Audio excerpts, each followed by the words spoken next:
And now, the Varmint View. Irresponsible takes on irrelevant topics. Okay, today's topic is going to be China.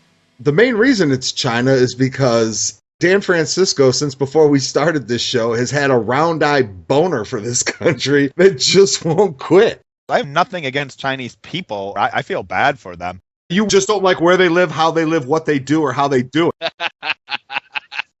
Okay, so I did a little show prep. This is what I learned. I learned that China is a thin porcelain dinner plate and or teacup. So I don't know why that's such a problem for you. I also learned that China is apparently a landmass somewhere in Asia that there's literally hundreds of thousands of people living on. Hundreds of thousands. They gave us Long Duck Dong. What more do you want? It's clearly a diverse land. I think it's everything that's wrong with the world, everything that's not progress. Your claim to fame is you have 1 billion people that are just creating widgets. I feel robbed. We were supposed to be in this future land of automation. We didn't need people. It's the exact opposite. Yeah, all the technology has resulted in Facebook. We've totally. Right. What I find interesting about China is how you can have that many people and keep such a grip on information. And that's the thing. Getting information is tough. Like the real estate thing, the Ponzi scheme.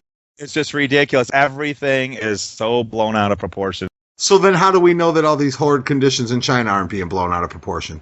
Some say, oh, it's not as bad. And some say, oh, my God, it's everywhere. It's a crazy fucking place.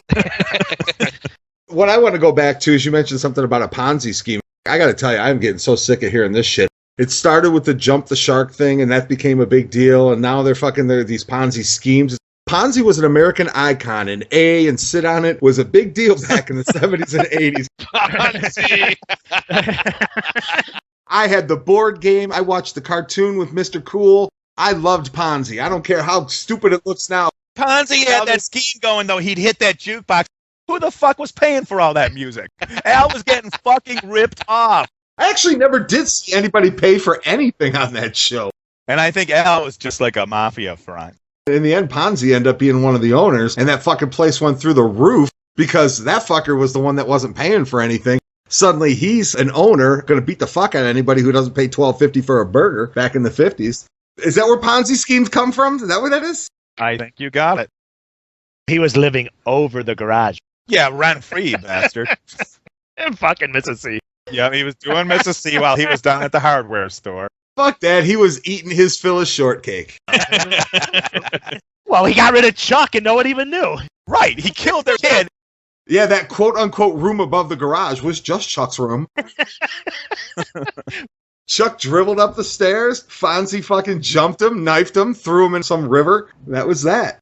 So what are you saying? You can't see how this Ponzi scheme came about? I mean, listen to all this shit. But still, Ponzi was cool. Up next, Canada, friendly neighbor to the north, or America's internment camp of the future.